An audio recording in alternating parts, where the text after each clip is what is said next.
मध्य प्रदेश में 90,000 से ज्यादा सरकारी पदों को भरा जाना है। बावजूद इसके सरकार बेरोजगारों की सुनवाई के लिए तैयार नहीं है। लिहाजा अब एमपी के बेरोजगारों ने मामा शिवराज से अंतिम गुहार लगाई है और सोशल मीडिया पर #मामा रोजगार दो चलाकर सरकार को खुली चुनौती दे डाली है। एमपी न्यूज से खास बातचीत में बेरोजगार मोर्चे ने सरकार की मंशा को लेकर सवाल खड़े किए हैं। आप भी देखिए ये खास बातचीत। मध्य प्रदेश के मुख्यमंत्री शिवराज सिंह चौहान एक तरफ तो आत्मनिर्भरता का राग अलापते रहते हैं, वहीं दूसरी तरफ मध्य प्रदेश का युवा बेरोजगारी का दंश झेल रहा है। मध्य प्रदेश का युवा पिछले कई सालों से सरकार से रोजगार की मांग कर रहा है, परंतु उनको अभी तक रोजगार नहीं मिला है। इसी के मद्देनज़र मध्य प्रदेश के युवाओं ने हैशटैग मूवमेंट की शुरुआत की है। क्या है ये हैशटैग मूवमेंट? जानने के लिए सीधे जुड़ेंगे बेरोजगार युवाओं के साथ में और जानेंगे इस मूवमेंट के बारे में। ये जो हैशटैग मूवमेंट की आपने शुरुआत की है, क्या है ये हैशटैग मूवमेंट और इसके माध्यम से आप सरकार से क्या मांग करते हैं? सर, हैशटैग मूवमेंट के माध्यम से हम सरकार से ये चाहते हैं कि विगत वर्षों से जो इन्होंने पद नहीं भरे हैं वो जल्द से जल्द पद भरे जाए। हैशटैग मूवमेंट चलाने का सर हमारा मुख्य कारण ये रहा है कि पिछले 4 वर्षों से पूरा वैकेंसी का सूखा पड़ा है, आज तक कोई जॉब नहीं दी गई है। इसके साथ ही साथ जब लास्ट टाइम जब हमने ट्विटर पर रीट्वीट करवाने का सिलसिला जारी किया था तो इन्होंने जल्द में आनन फानन में रेलवे का एग्ज़ाम करवाने की घोषणा दे दी। अब ये एग्ज़ाम तो करवा रहे हैं सर। अब आप देखिए कि दिसंबर की जो कहानी चालू हुई है और आज फरवरी हो चुका है, ये 3 महीने से केवल वो एग्ज़ाम ही करवा रहे हैं। और ये डिजिटल इंडिया का जो प्लेटफॉर्म है, इसमें कहीं ना कहीं ये प्रश्न उठता है कि आपको अगर एक ही वैकेंसी की भर्ती करवाना है, अगर आप 3 से 4 महीने का समय ले रहे हो तो आगे कैसे संभव होगा? अब ये लोग करते क्या है सर कि ये एग्ज़ाम तो ले ली, अब रिजल्ट का कोई भरोसा नहीं है। अगर रिजल्ट दिया है तो मेरिट लिस्ट का कोई भरोसा नहीं, अगर इन्होंने मेरिट लिस्ट दी है तो सर ज्वाइनिंग का कोई भरोसा नहीं। और यही उदाहरण हम देख सकते हैं सर, मध्य प्रदेश के अंदर 2 साल पहले जूनियर सेल्समैन के 3629 पदों पर भर्ती की गई थी, जिसका ऑनलाइन एग्जाम पीबी के द्वारा किया गया था। पर 1 साल बाद जब युवा वहां पहुंचता है कि हम टॉपर है, हमारा नाम आया है और अभी तक आपने हमको ज्वाइनिंग लेटर नहीं दिया, तो उनका यह कहना है कि हम भर्ती ले चुके हैं। अब हमें आप ये बताओ, जो बच्चा मेहनत करके टॉपर हुआ है, जिसने इंतजार किया जूनियर सेल्समैन के लिए, आज वो कहाँ जाए? अब तो ये कहना उनका कि हम इनमें भर्ती के पद ले चुके हैं। तो इसीलिए सर यही एक आक्रोश उठा था देश की जनताओं के बीच और मध्य प्रदेश के युवाओं के बीच।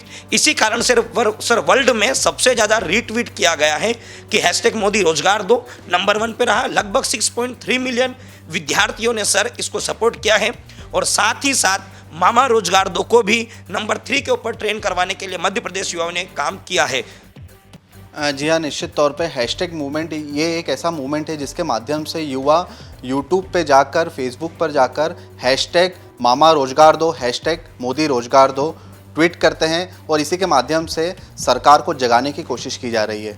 वहीं चुनाव के समय पर बीजेपी और कांग्रेस दोनों ही का मुद्दा युवा होते हैं, परंतु चुनाव खत्म होने के बाद कहीं ना कहीं युवाओं को रोजगार नहीं मिल पाता है। तो आपको नहीं लगता एक तरीके से युवाओं को ठगा जा रहा है? निश्चित तौर पर ठगा जा रहा है। और जब भी कोई सरकार सत्ता पे आना चाहती है, सत्ता में आना चाहती है, उस समय तो वो या तो वादे करती है या वादा करने का ढोंग करती है। और मैं ये नहीं कह रहा हूँ कि बीजेपी ऐसा करती है या कांग्रेस ऐसा करती है। जो भी सरकारें आती हैं सत्ता में या आना चाहती हैं, वो कहीं ना कहीं जनता के साथ छलावा करती है। इसका बहुत अच्छा एग्जाम्पल है। मैं छोटा सा 2 मिनट में आपको एक एग्जाम्पल समझाऊंगा कि एमपी में सरकार रही बीजेपी की, छत्तीसगढ़ में सरकार रही कांग्रेस की, अभी है छत्तीसगढ़ में कांग्रेस की। अभी पिछले जब हम लोगों ने 4 तारीख को आंदोलन किया था, उसी के 10 दिन बाद छत्तीसगढ़ में भी आंदोलन होता है और वहाँ पर भी उसी तरीके से बच्चों को डंडे मारे जाते हैं। तो ऐसा नहीं है सर कि बीजेपी डंडे मारती है, कांग्रेस भी वही काम करती है। और ऐसे जब सत्ता में आने के लिए क्या करते हैं, कुछ थोड़ा बहुत झुंझुना पकड़ा देते हैं, जनता चुप हो जाती है, चुनाव जीत जाते हैं, वापस से कई सालों तक वो भूल जाते हैं। और ये हर एक सरकार कर रही है। ऐसा ट्रेंड हमने कई सालों से, ये 4-5 साल से नहीं, 15-20 सालों से हम ये ट्रेंड देख रहे हैं कि कोई भी सरकार आती है बाद में भूल जाती है। एक और बड़ा मुद्दा है, अगर आपने सुना होगा सर, कि एक आयु सीमा को लेकर मुद्दा चल रहा है कि सरकारें क्या कर रही हैं कि जो ऑलरेडी सरकारी नौकरी में हैं उसी की डेट को एक्सटेंड किया जा रहा है, उसकी आयु सीमा को बढ़ाने की।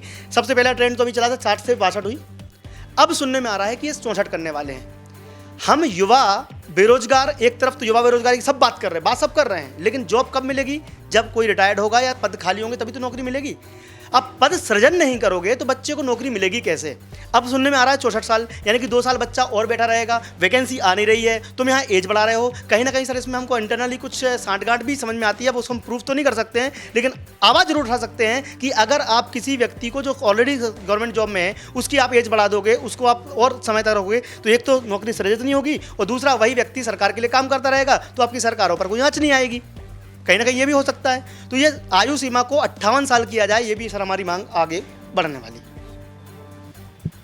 मध्य प्रदेश के विभिन्न विभागों में तकरीबन 90,000 से ज़्यादा पद अभी भी रिक्त हैं। उसके बावजूद भी सरकार भर्ती आयोजित नहीं कर रही है। युवा जो है वो लगातार परेशानी झेल रहा है। पिछले कई सालों से युवा बेरोजगार घूम रहा है। क्या लगता है आपको, आखिर क्यों सरकार इतने रिक्त पद होने के बावजूद भी वैकेंसी नहीं निकाल रही? देखिए, तो सरकारों का एक अपना मत है। जैसे कि हम बात करते हैं, विगत पिछले वर्ष 19,220 पद जो थे वर्ग 1 के आए थे, वर्ग 2 के 5600 पद आए थे। इन पदों पर भर्ती परीक्षा आरंभ प्रक्रिया सरकार ने करा ली, परंतु अभी तक ज्वाइनिंग नहीं दी। 6 लाख अभ्यर्थियों ने इसमें फॉर्म भरा था। साथ ही साथ मध्य प्रदेश में हम देखेंगे कि फॉरेस्ट गार्ड की जो परीक्षा है, जब हम वन रक्षक की बात करते हैं, 14,000 पद रिक्त हैं अभी भी मध्य प्रदेश में, परंतु सरकार उन पर जो है भर्ती प्रक्रिया आरंभ नहीं कराना चाह रही है। सरकार ये कह रही है कि हमारा राजस्व खत्म हो गया है। तो सरकार इस प्रकार से अपने जो हम कहें कि बयानबाजी करना या फिर जुमले देने के बाद अपनी बातों पर खरा न उतरना, किसी भी प्रकार से इन पदों को नहीं भरा जा रहा है। कई प्रकार से हम देखेंगे कि मध्य प्रदेश में जितने भी बेरोजगार युवा हैं या जो संगठन हैं, उनके द्वारा आंदोलन करके इस आवाज़ को उठाकर कुछ भर्तियां लेके आई गई हैं, जैसे कि 4200 पद आए मध्य प्रदेश पुलिस में, परंतु इन पदों पर भर्ती परीक्षा आप देखेंगे कि समय समय पर बढ़ती जा रही है। इसकी भर्ती परीक्षा 6 मार्च होना थी, तो इसे अप्रैल में कर दिया गया। मध्य प्रदेश पुलिस उप निरीक्षक के पद नहीं निकाले जा रहे हैं, कम से कम 2000 उप निरीक्षक पद जो हैं खाली हैं। तो हमें ये जानना होगा, हम सरकार से पूछना चाहते हैं कि आप क्यों राजस्व का बहाना देके इस ये भर्ती परीक्षाएं इन्हें नहीं निकाल रहे हैं। हम सरकार के द्वारा हमने यह सुना होगा कि हमारे पास राजस्व नहीं है। भाई, आपके पास राजस्व नहीं है तो मंत्रियों की गाड़ियां या उनके खर्चे या उनके अलाउंसेंस कैसे मैनेज किए जा रहे हैं? मध्य प्रदेश में पिछले 4 सालों से एक भी लिखित परीक्षा आयोजित नहीं की गई है। उसके बावजूद भी जो युवा है वो अभी भी रोजगार की मांग कर रहा है सरकार से। वहीं एक ऐसी भी परीक्षा हुई है सरकारी जिसमें कि घोटाले की बू आ रही है सामने। क्या है वो घोटाला और आखिर क्यों पिछले 4 सालों से मध्य प्रदेश में कोई लिखित परीक्षा आयोजित नहीं की गई? सर, आप देखिए कि आज जिस तरीके के हालात मध्य प्रदेश में बन रहे हैं, आज मतलब स्थिति ये है कि हमारे सरकार का एक आंकड़ा है कि हर 2 घंटे में 3 नौजवान आत्महत्या कर रहे हैं। आज यहाँ तक हमारी स्थिति आ गई है कि देश का बेरोजगार आज आत्महत्या करने पर विवश है, क्योंकि सरकार मतलब जो सर पहले की बताया उन्होंने कि किस तरीके से सरकार परीक्षाएं नहीं कराती है, परीक्षाएं करती हैं तो एग्ज़ाम के रिजल्ट नहीं आता तो ज्वाइनिंग नहीं होती है। उदाहरण के लिए 2018 में परीक्षा हुई थी शिक्षक भर्ती परीक्षा, वर्ग 1 और 2 पे 6 लाख से भी ज़्यादा आवेदन आए थे, लेकिन आज तक उन बच्चों को ज्वाइनिंग नहीं मिली है। और वर्ग 3 का एग्ज़ाम जो है अभी तक नहीं हुआ है, 2018 से पेंडिंग डला हुआ है, एग्ज़ाम नहीं कराया जा रहा है और लगभग 6000 फॉर्म उसमें अभी तक आ चुके हैं। इसका रिजल्ट है कि सरकार शिक्षक जो है हमारे बेरोजगार नौजवानों से पैसा कमाने का काम कर रही है। एक जो बड़ी ही दुर्भाग्यपूर्ण बात है कि आप देखिए किस तरीके से हमारे नौजवान पढ़ाई करते हैं, दिन रात मेहनत करते हैं और मतलब 18-18 घंटा पढ़ाई करते हैं, लेकिन सिस्टम की मार अगर उन पे पड़ जाए तो इसका दोषी कौन है? ऐसा ही हुआ है। अभी आरईओ के जो पद हुए, वैकेंसी निकाली गई कृषि विभाग के अंदर, मतलब 863 पदों पर 21 लाख आवेदन आए और उसमें हुआ क्या? उसमें यह हुआ कि व्यापम यानी कि अभी जो पीईबी है उसने मतलब खुलेआम सबको दिख रहा है कि ये भ्रष्टाचार हुआ है। आप देखिए सिलेक्टेड लोगों को लिया गया और एक क्षेत्र विशेष उसके विशेष लोगों को उसमें दिया गया। और बड़ी बात तो ये थी कि जो विद्यार्थी अपनी स्नातक की डिग्री 5 साल में पूरी कर पाए वो मतलब एग्जाम में जो कॉम्पिटिटिव एग्जाम उस पर टॉप कर रहे हैं, यानी कि 200 में से 200 नंबर लेकर आ रहे हैं, 200 में से 198 नंबर लेकर आ रहे हैं। ये कैसे हो सकता है? दूसरा एक बड़ी बात जो मैं आपके माध्यम से मीडिया के माध्यम से दिखाना चाहता हूँ कि जो कंपनी पूरे अलग अलग राज्यों में मतलब जिस तरीके से जिसको ब्लैकलिस्ट कर दिया गया, जो नौजवान युवाओं के साथ धोखाधड़ी कर रही थी, जिसका NSEIT जो कंपनी है उसको मध्य प्रदेश सरकार ने एग्जाम कराने के लिए जिम्मेदारी दी और उसका परिणाम ये हुआ कि आज मध्य प्रदेश के अंदर बड़ा घोटाला हुआ है। व्यापम 2 जिसको हम कहेंगे, 21 लाख छात्रों के साथ गलत हुआ है। आज आप बताइए कि हम छोटा सा जो हमारे जो स्कूल है उसमें भी अगर हम लोग पेपर बनाते हैं तो सबसे जानकार होते हैं, टीचर्स लोग होते हैं। व्यापम में जो परीक्षा करवा रहा है, क्या वो इतने निकम्मे या नादान लोग हैं कि पेपर ही मतलब उसमें प्रश्न पत्र ही गलत पूछ लें? तो जो अगर एग्रीकल्चर की थोड़ी भी जानकारी रखता है तो वो जो 3 सवाल व्यापम के अंदर पूछे गए थे उनका सही जवाब देता। लेकिन दुखद बात है कि जो टॉपर लिस्ट में जिनके नाम आए हैं, उन टॉपर लिस्ट में जिनके नाम आए उन्होंने इसके गलत आंसर दिए और व्यापम ने उनको नंबर दिए हैं। इसकी निष्पक्ष जांच होना चाहिए। हमारे मध्य प्रदेश के अंदर जूनियर सेल्समैन की पद निकाले गए थे। हैरत मानेगी प्रदेश की जनता कि जो टॉप में आए, मेरिट लिस्ट में जिनका नाम आया, उनको ज्वाइनिंग नहीं मिली है और जिनका नाम मेरिट लिस्ट में था ही नहीं वो आज नौकरी कर रहे हैं। ये देश के बेरोजगार, प्रदेश के बेरोजगारों के साथ इस तरीके से धोखा हो रहा है। जो व्यापम घोटाला हुआ था उसका नाम बदल के पीवी कर दिया, लेकिन सिस्टम आज भी बदस्तूर जारी है। इसलिए हम लोग चुप नहीं बैठेंगे। ये जो बेरोजगारों के खिलाफ में हो रहा है, हमारे पास अब कोई रास्ता नहीं है आंदोलन के अलावा, क्योंकि सरकार नौकरी नहीं दे रही है। आज हम लोग पढ़ाई कर करके ओवर एज हो रहे हैं, वैकेंसी नहीं निकाली जा रही है। इसलिए हमारे पास एक ही रास्ता है, वो है कि सड़क पर आएंगे, आंदोलन करेंगे और आंदोलन के दम पे हम अपनी नौकरियां लेंगे, क्योंकि ये सरकार लगातार नौकरियां छीन रही है। मैं सर एक उदाहरण आपको देना चाहता हूं कि अभी सरकार जिस तरीके से जो बजट लेकर आई, हमारे रेलवे, बैंक, बीमा, BSNL सारे सेवा क्षेत्रों को इन्होंने प्राइवेटाइज किया है। जब हमारे सरकारी विभाग ही प्राइवेटाइजेशन के बलि चढ़ जाएंगे तो नौकरियां कहां से आएंगी? BSNL के अंदर 40,000 नौकरियों पर BRS दिया सरकार ने, यानी कि 40,000 पद खत्म कर दिए। बैंक के अंदर हर साल 40 से 50,000 नौकरियां निकलती थी, लेकिन हम देख रहे हैं कि पिछले 4 साल से नौकरियां नहीं निकाली जा रही हैं, क्योंकि रेलवे को प्राइवेटाइज किया जा रहा है। तो सरकार, सवाल ये नहीं है कि नौकरी दें, सवाल है कि नौकरियां छीनी जा रही है हमसे हमारा जो नौकरी है वो छीनी जा रही हैं। इसलिए प्रदेश के अंदर युवाओं का आक्रोश बढ़ रहा है और मैं तमाम प्रदेश के युवाओं से अपील करना चाहता हूं, हमारे पत्रकार महोदय के माध्यम से, टीवी के माध्यम से, कि हमारे अधिकारों के लिए वो संगठित हों और लड़ें। धन्यवाद। पिछले वर्ष 15 अगस्त को मुख्यमंत्री शिवराज सिंह चौहान ने ये आदेश दिया था, ये अनाउंस किया था कि अन्य राज्य का जो कोटा है वो मध्य प्रदेश में बंद कर दिया जाएगा, परंतु ज़मीनी धरातल पर वो अभी भी इम्प्लीमेंट नहीं हुआ है। वही मैं आपको बता दूं कि इसी को लेकर हम बेरोजगार युवा संगठन के एक पदाधिकारी से मिलेंगे और बातचीत करेंगे। आखिर क्यों उसको इम्प्लीमेंट नहीं किया जा रहा है अन्य राज्य कोटा को मध्य प्रदेश में, और वहीं आगे की रणनीति क्या रहेगी आपकी?